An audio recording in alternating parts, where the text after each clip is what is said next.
here's your host, John Chapman. What is going on, faithful? Welcome to another episode, a late Saturday edition of the 49ers Rush podcast. It's so weird. You know, I wrote this podcast on Friday. We're going to go through the 49ers and Rams preview, but there's just so many moving parts. I kept scheduling when I was going to go live, and every single time I was like, well, we've got to wait for the final injury report. Okay, cool. Well, now we've got to wait for the COVID guys. Are they going to come off? Well, now we got to wait for the 1 p.m. Saturday who's activated off of IR. Well, now we've got to wait on city health ordinances. I mean, it just keeps getting pushed back further and further. And I think that's really just a testament to what's going on in the NFL.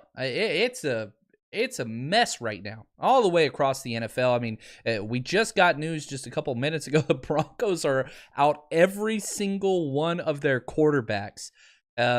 Just to put things into perspective, it's a mess. But who cares?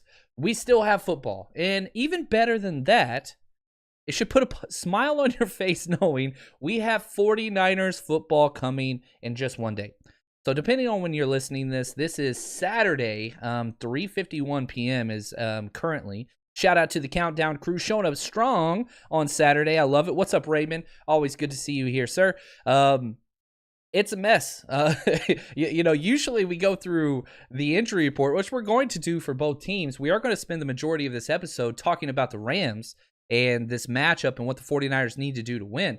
But not only are the 49ers injured, our entire county is injured from MK Green. John, how are we going to handle the Santa Clara County ruling? Well, what we've got to do is we are now a road team.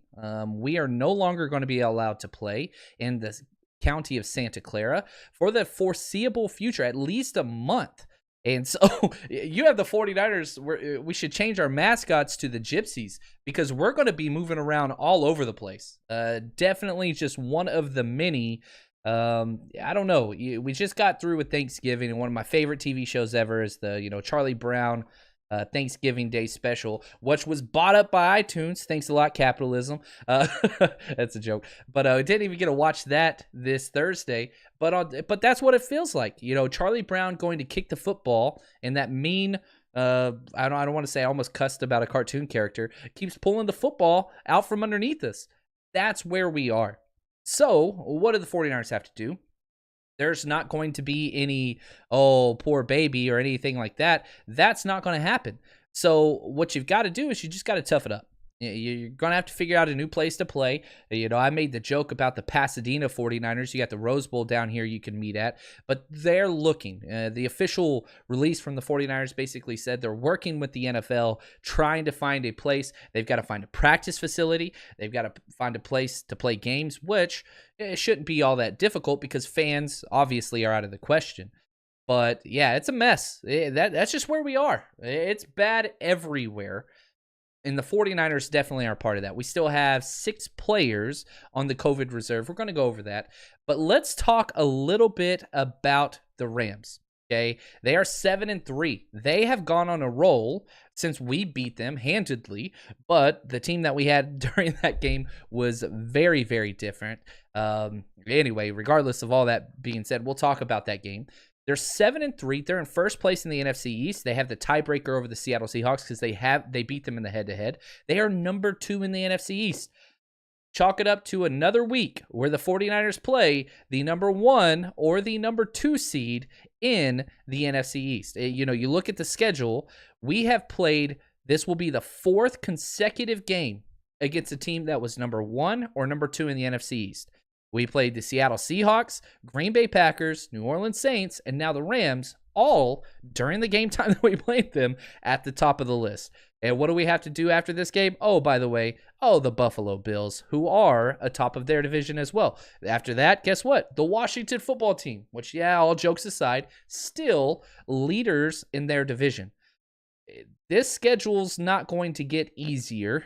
It's not going to get better. Nobody feels sorry for the 49ers, and you should not either. But I digress. Let's talk about what the Rams have put up. Now, they do have 3 losses. They have lost to the Bills, the Dolphins, and the 49ers. All quality opponents. Their wins, they not as, how do I say this? In the NFL, you play whoever you're scheduled to get. Nobody gets to pick their schedule. A win is a win. But whenever you go through this list of wins, Cowboys, Eagles, Giants, Washington, Bears, yuck. All right, it's trash. Now, they do have two of their most recent wins against the Seattle Seahawks and the Tampa Bay Bucks. Those are quality wins. They're on a little bit of a roll, so we'll have to see what happens here. Last week they beat the Bucks 27-24, and everything was through the air. Neither team could run the ball if you watched it. It was like a flag football match. The Rams only had 37 yards rushing on the ground, but 20 rushing attempts. But they had 376 yards through the air and 3 touchdowns. So that's kind of where we are. Now let's transition over. Let's talk about injuries. Which, man, this is the episode, unfortunately. We're going to spend a lot of time talking about the 49ers injuries because we have so many. COVID and all those things, who's back and all that. We're going to go through all that. And then we're going to spend 15 seconds talking about the Rams injuries because every damn team we play is in a better situation than we are. However, let's hear the head coach himself, Kyle Shanahan, the man with the plan, update us on the injuries for tomorrow's game. For today, we got Azeez is questionable. Tevin Coleman will be out. Tom Compton out. Flanagan Fowles out.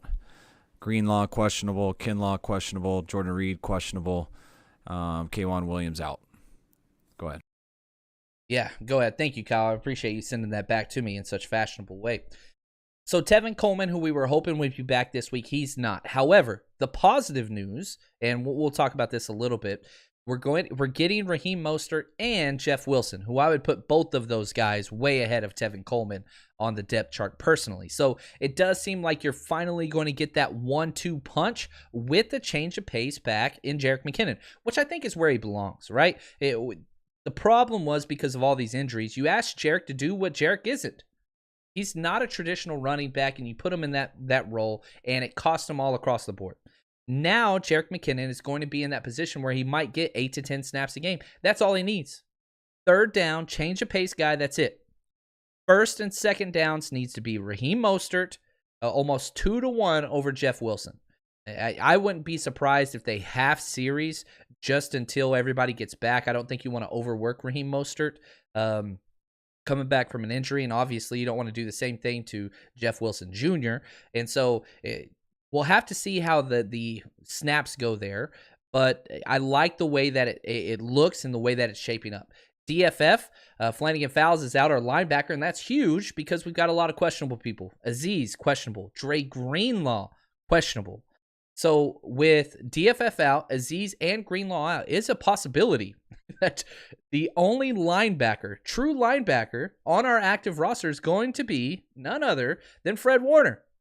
Now, Marcel Harris got the start at the Sam position, so he's been playing linebacker even though he's a safety. I like that move. I think that's where he should stay for the rest of his career, by the way. So he's going to be starting probably. And then you have Jonas Griffith, which if you remember, he joined us immediately after he was signed by the 49ers organization as an undrafted free agent. So if you want to get familiar with Jonas Griffin, scroll back through a 49ers Rush podcast, and we did about a 15-minute interview with him, and it was awesome. He's a really good kid. I'm a big fan. We lost Jonas Griffin. We waived him, and he got picked up by the Colts, where he's from in Indianapolis, and we were able to get him back.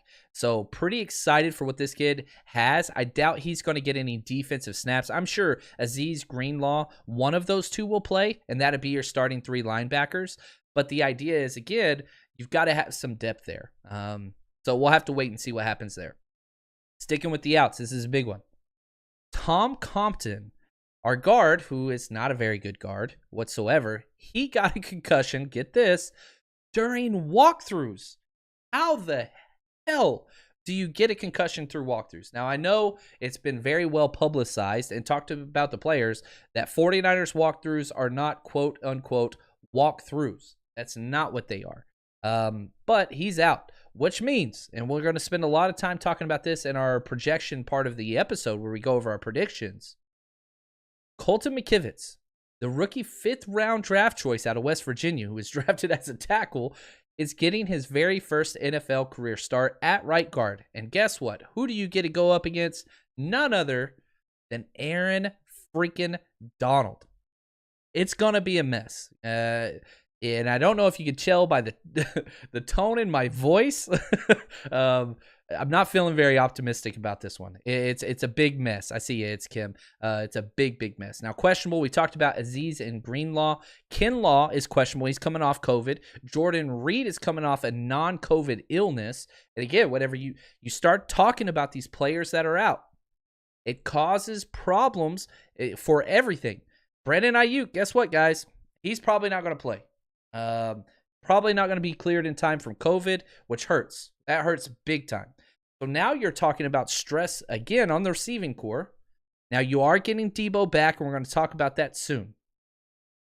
But the problem just continues to be exacerbated by the idea of having all these guys gone. We can't have nice things. Why can't we have nice things?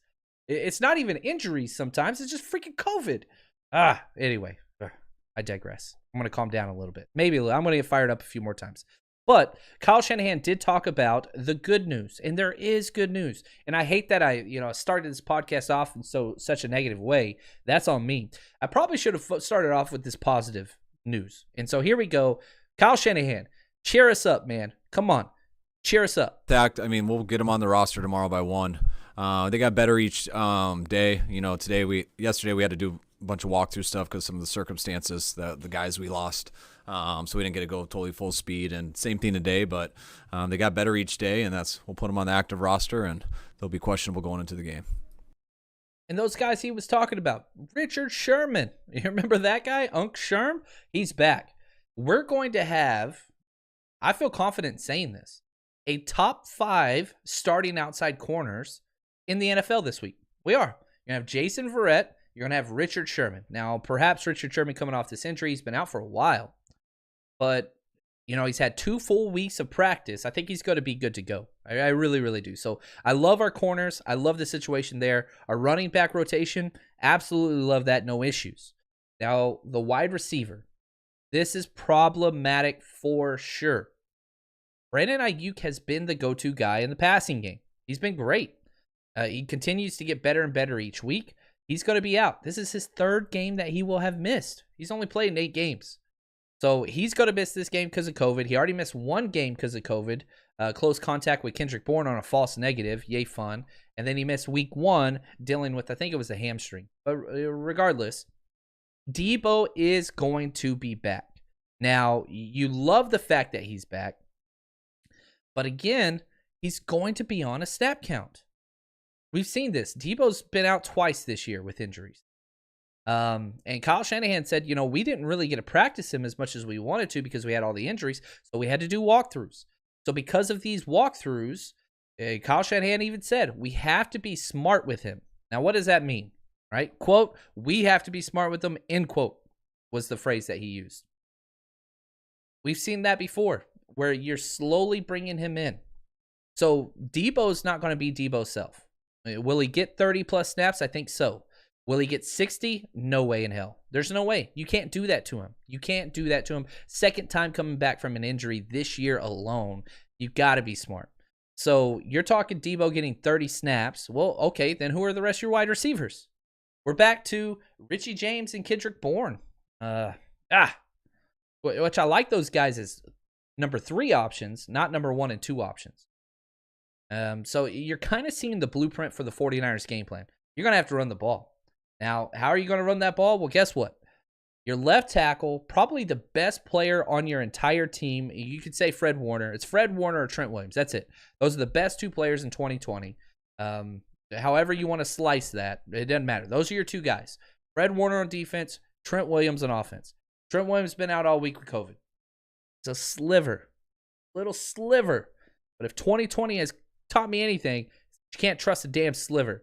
Trent Williams has an opportunity to play this week. If he clears his COVID test, it's an opportunity, but still it's a small one. And here's what Kyle Shanahan talked about with the COVID guy. Yeah, I believe there's a chance for Trent, outside chance. I haven't heard that on Ayuk. Ouch. And you see it in his eyes, the pain, the hurt. It's not good. But it is nice to have Debo back. It is nice to have Sherman back, Mostert and Wilson. That's great. That's 4 guys back. We're going to be out DJ Jones. We're going to be out. He's on COVID. We're going to be out. We did get Javon Kinlaw back, which was really, really nice. But where we are, the offense hurts. That's all there is to it. Now, let's get to the Rams. Here we go. This isn't even a part of their injury report, but I felt like we had to talk about it just to balance something out. Andre Whitworth, their left tackle, he's done for the year after his injury a week ago. So they lost their left tackle too. That's it. They have one player that's doubtful, Terrell Lewis, their outside linebacker. That's it. They got 2 questionable players. Tyler Higbee, he hasn't practiced this week, but he's questionable. And Brian Allen, he practiced all week. That's it. That's their whole injury report. And it just goes to show the game, it's a game of Joes, not X's and O's. And as much as I love Kyle Shanahan, and I think he's doing a hell of a job trying to keep things afloat, at the end of the day, if you don't have your guys in place, bad things are going to happen. That's all there is to it. You go back to when the 49ers played the Rams earlier this year. The 49ers won. They won 24-16, and the game was way worse than that. I mean, they blew the doors off. But you had Jimmy Garoppolo, who played amazing. You had Trent Williams, who played amazing. You had Brandon Ayuk, who played all right. You had DJ Jones, who had a great game. You had Greenlaw. We'll see if he plays. You see what I'm saying? You go on and on and on. And a big reason why you won that game versus the 49ers is because Daniel Brunskill had the game of his life against Aaron Donald. Well, now Brunskill's the center, so he's not going to go against Darnold near as much. And you have a rookie, Colton McKivitz, at right guard. You have Nick Mullins in the backfield, and you have no Brandon Ayuk. It's a different team. But the history of the matchup, the 49ers are still up. We're up 72-67 with 3 ties. So we're 5 games up on the Rams. Hopefully we could extend that, but we'll have to see. So let's talk a little bit about the Rams. Let's go over their defense. Let's go over kind of what they're good at, what their strengths are, and the ranks and all that kind of stuff. So here we go. Strengths for the Rams. You're going to be here for a minute. First in total yards, the least total yards allowed. Best in the NFL, passing yards per attempt, only 5.1. That's incredible. Best against passing touchdowns. They don't allow passing touchdowns. Their corners are great. Secondary is great. Second fewest points allowed. Third fewest first downs. Third fewest rush attempts, which is going to be key for the 49ers. Third best in fourth down percentage, only 35% conversion. Fifth fewest rushing yards and fifth best third down percentage, only 37% on third downs. That's crazy. Weaknesses? None. The lowest ranked statistical category for the Los Angeles Rams defense is number 11, and that's in first downs allowed. 11. There's 32 teams in the league. Their defense is playing literally incredible, and it all starts with Aaron Donald. When we stop Aaron Donald, the 49ers play great. When you let Aaron Donald wreck your entire offense, things get super, super, super bad. Now, that's their defense. Let's talk briefly about their offense, then we'll get to some questions. If you're listening and you got some questions, go ahead and just type in at John Chapman, whatever your question is for this game or anything. Let's chit-chat a little bit. But their offense is not near as good as their defense. I don't think it's possible for an offense to be that good. They are, again, this is the Rams offense. Fifth most total yards, sixth best in rushing touchdowns. Sean McVay loves to run the ball in the end zone. That's all there is to it. Sixth best third down conversion, 46%. Seventh most first downs, and eighth most passing yards. Weaknesses, it's turnovers. 27th in fumbles lost, 23rd in turnovers lost. And that's the key here for the 49ers. You're going to win this game, you got to be plus in that turnover margin. Jimmy Garoppolo went all out. He went ham. He went 23 for 33, 268 yards, 3 touchdowns, 0 interceptions, 0 sacks. That's how we beat the Rams earlier this year by 8 points. And we were +1 in the turnover margin. That's not going to cut it this week. You're going to have to do better than that. And the way that you're going to have to do it, you got to get the ball. That's all there is to it. You got to get the damn ball. You don't get the ball, that's where bad things are going to happen. There's no doubt that with the 49ers are healthy, yeah, they can beat the Rams. They can beat anybody in the NFL. 49ers aren't healthy. So you're going to have some things go your way, and you're going to have to capitalize on those turnovers. Let's go to the question, Adam. Do you think we make it to the entire season? I do. I think we make it through the entire season, Adam. The problem is they're going to have to get creative. The fact that, you had the Ravens and they gave a preferential treatment and all that stuff. Well, now the Steelers have problems. They've already rescheduled the game twice. I think they're going to have to bump it back. And so the good news, okay, let's try to spin this. Let's try to find a silver lining. The good news is if games get canceled, we could hit that third contingency plan for the NFL, which would allow 8 teams into the playoffs instead of 7, giving the 49ers a better chance. Because, again, we're 2 games out of that 7 spot currently, but we got to see what's going to happen. I mean, you got to win games. And, you don't win games. It don't matter if you take 10 teams. We're kind of pushing it. So that's something that's going to have to happen. I do think they'll finish it just because so much money's on the table. The fact that the 49ers are having to relocate is just, it sucks, but it's what it is. It's just bad. Jose, will the Rose Bowl allow fans? No, they will not, but it is a place to play. Yeah, they do not allow fans. I know some good hiking trails around there where you can watch with binoculars. So if they do relocate there, I'll let you guys know. We'll have a meetup, masks, of course, and we'll watch it with binoculars. It's what we're going to do. Anyway, Raymond, he asked this. I heard from Eric Davis, friend of the show. We've had him on here. I love that dude. On one of the YouTube shows, he feels Sherm would be good at safety.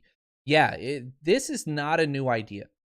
The idea, and it starts with the draft, and you've seen it so much. You draft for a corner, and if it doesn't work out, you move to safety. The reason why is speed translates better at the corner position, not so much at safety. Safety is much more about instincts, awareness, play recognition, right? So Sherman, who's never had speed, he has made his bacon in his career because of physicality and awareness. And hands, to be honest with you. The fact that he gets all those interceptions could be huge. So it makes sense. Look at Tarvarius Moore, right? He was a safety in college, but he ran 4.3, 240. So we tried him at corner, wasted 2 years of his career, then put him back at safety. So, yeah, it could happen. The question is this. If you're Richard Sherman and the 49ers, are you willing to pay somebody that's he's going to be 32 and has a ridiculous amount of injury history on the same leg, the money that he deserves? Because he deserves another probably $12 million a year, 10 to 12 million. That's what he deserves. So are the 49ers willing to pay that? I don't know. And then if you do it, let's make that move. If you're telling me right now, if you were going to allow me to be the personnel coach and say, I guarantee you Richard Sherman will be the strong safety and you're going to put Tarvarius Moore at free safety, I say sign it. I say that's a deal I want. That is incredible. I would love that. Sherman's physical enough to play in the box safety. There's no doubt about that. His size, the way he plays, the way he tackles, no doubt about that. I'd be fine with it. The question is this. Will Sherm take less because you don't get paid as much playing safety? And will the 49ers pay him even if he does take less? Because that's a lot of money. We got to have some corners. We don't have any signed next year. So we'll have to see what happens there. But yeah, I have no issues. No issues at all. Jeremy, he says, is Trent Williams going to be back? The question right now is we don't know. We really just do not know because he's got to clear, I think, 2 more tests. He could get cleared right before game time, theoretically, but we'll have to see what happens there. Again, that's not up to me. I do know he can't travel with the team, so he's got to travel on his own, but it's just to LA, so I don't think it's too bad. Niner Drag, who would you like to see opposite Bosa going forward? Man, that's a great question. I want a speed rush guy, so I want somebody that's going to be a speed rush guy. Who that is right now, currently, I think it's going to be in the draft. I don't think we're going to be able to pay to bring a top-tier speed rusher over to this team this offseason. So I don't think that's going to happen. So I think it's going to have to be a draft, and I hate to say it, I don't have that name off the top of my head. I go crazy on the draft whenever the 49ers don't have playoff options any longer. So I'm still holding off, but for everybody that does the Patreon thing, first off, I want to say thank you for your support. But when the season ends, the Patreon subscription, that's where it counts. It's $8 a month. I do, because again, I get access to all of the scout film, and I do breakdowns of all the top players. So if you're one of those draft nicks, now's the time. Come on, head over to 49 or head over to patreon.com, Type in 49ers Rush Podcast, support the podcast there. That's where it's going to be. So, we'll, I guess, answer that a little bit better this offseason. Now, here we go. From Mike, he says, is Coleman or Mosley or Davis playing this week? You got 2 out of 3. Manuel Mosley will play. He will not start. Your starting corners are going to be Sherman and Jason Verrett. Davis will be playing, but again, not starting. He will be the number 2 running back behind Raheem Mostert. So hopefully that makes you feel a little bit better. But yeah, it's rough. Mullins is playing as well, Mike. He is playing. Unless Kyle Shanahan pulls a rope-a-dope and throws CJ Beathard out there, who knows? It's a possibility. I doubt that he would do that. But, I'm getting Trent Williams is playing. I don't know if that is something that has popped up soon or what. Here we go. This is just out from a couple different people. Brandon Ayuk, TJ Jones, Jordan Willis remain on COVID. So that is bad news. However, the good news is this. Breaking news. Here we go. The 49ers have activated Trent Williams. This is the best news of the day, and Joe Walker. So now we got a little bit of linebacker depth, which we just talked about. This is huge. Trent Williams is in. That is a full touchdown swing, if not more. This is incredible. I feel so much better now. I don't feel better. I don't feel good. I feel much better than I did. This is absolutely incredible. I love it. And so here we go. This is going to help us. Let's head into our bets of the week. We're going to make some stuff on fly here. Here we go. Let's hear from our sponsor, MyBookie. Unless you've been living under a rock, you know the NFL and the NBA, they're back. They're in full swing, which can only mean one thing. It's a winning season at MyBookie. I don't know about you guys, but for me, a game is 10 times more exciting whenever I'm putting my money on it. And if you've been betting with us, we've been doing very, very well so far this year. So stick with us. Bet on it. Use all the knowledge that we have, and let's be successful. And here's the deal. Right now, they have $100,000. You heard me. $100,000 super contest for only $10 entry. $10. You can win all that money. They're giving away $5,000 in cash prizes every 4 weeks. You would be crazy not to jump in there with all your knowledge. $10 to win thousands. Sign me up. You too can make up and sign up at MyBookie. And here's the deal. Use promo code 49ers, 49ERS, to claim your 100% deposit match all the way up to $1,000. That means you put in $100, they're going to give you $100. Rollovers will be included in that, and if you have questions, please call their customer service. They'll help you with that. But the NFL, NBA, MLB, they've got it all on tap. It's never too late to get started, and if you've wanted to jump in with us, now's the best time. Head to mybookie.ag, promo code 49ers, and they're going to double your initial deposit. Thanks for the support, MyBookie. All right. I freaking love it. I love it because here's the deal. The numbers are this. The 49ers Vegas lines are plus 6.5. So we get basically a free touchdown. Now, I don't like those odds. I'm not taking that. However, here's a bet that I do want to take because I eliminated this bet. So I've got a 3-team teaser for us this week, okay? Head over to MyBookie. Use the promo code 49ers. This is my 3-team teaser. Now, again, the teaser is set up to where, we're going to be getting, I'm going to add to it. I'm going to do a 7-point teaser, okay? So each spread, I'm getting an extra 7 points. So I'm taking the 49ers over the Rams. I get 13.5 points. 13.5 points. I think they cover. If Trent Williams was out, I would not make that bet. I was staying away from the spread here big time. So I'm taking 49ers plus 13.5. I like that. I'm also combining that with the Chiefs, who are playing the Tampa Bay Bucks. The spread is Chiefs minus 3.5. But again, with our 7-point teaser, the Chiefs get a field goal. Are you kidding me? The Chiefs could lose by a field goal. We still get paid. I love that. I'm betting this game individually as well with the spread. So I'm taking Chiefs plus 3.5 and the Cardinals, which I hate betting on the Cardinals because I don't like them. But I love this matchup. The Cardinals have the New England Patriots, and they're only 2.5-point favorites, the Cardinals. So again, with our 7-point spread, you get the Cardinals plus 4.5 points against one of the worst teams in the NFL, the Patriots. That's bet 10 to win 22. So again, 7-point teaser, you get to adjust the point spread on there, and that's going to lower your payout, but I like this payout. I'm taking 49ers, Chiefs, and Cardinals in my 3-team 7-point teaser. Got a couple fun little bets for you as well, just on the side of the 49ers and kind of whatever you want to look at here. Debo to score the first touchdown. I don't think it's likely, but the odds are so great. Bet 5, you win $70. So Debo to score the first touchdown, 5 to win 70. And here's another one if you want to risk this one. Kyle Shanahan is the best in the NFL at opening drives. He's incredible. Whenever he has his script going, he's great. 49ers to score the first down. I don't think it's likely, but the odds are in our favor. Bet 5 to win 11. Shanahan's on fire, so there we go. That's what I want. Debo to score the first touchdown. I've got the 49ers to score first, and I've got the parlay set up with the Cardinals, Chiefs, and 49ers. Sorry, a teaser, not a parlay. So there we go. Hopefully you guys like that one. Oh, I like it. We've got some Rams fans in here. What's up? I didn't know they existed, so that's pretty cool. I've never met a Rams fan. I live in Los Angeles. I live in Pasadena.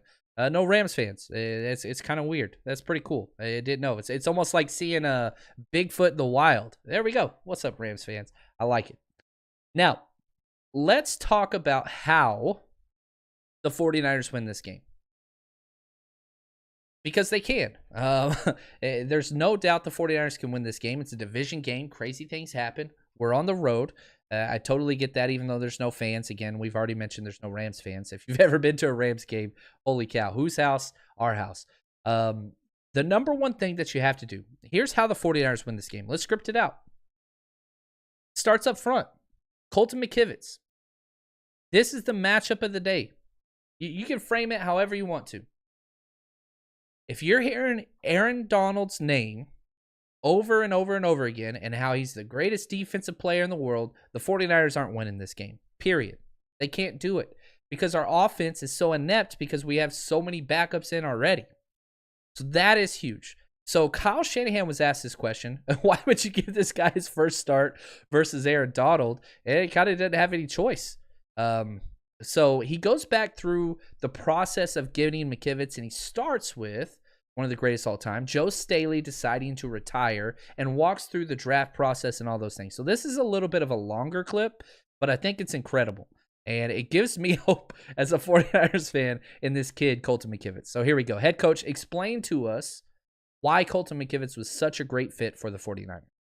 We got, just getting a few nights before the draft, really confirming, we were going to lose Staley. It put a little bit of pressure on us because that's a big replacement we have to find. So you look in the guys, are going to go early in the first round and where that's at. And then you have a group of other guys. And Colton was in that we thought, we knew he wanted to go early, but we thought he'd be around, second, third. We didn't think he'd get to the fourth. And his tackle tape was good, where we thought he'd go in those rounds.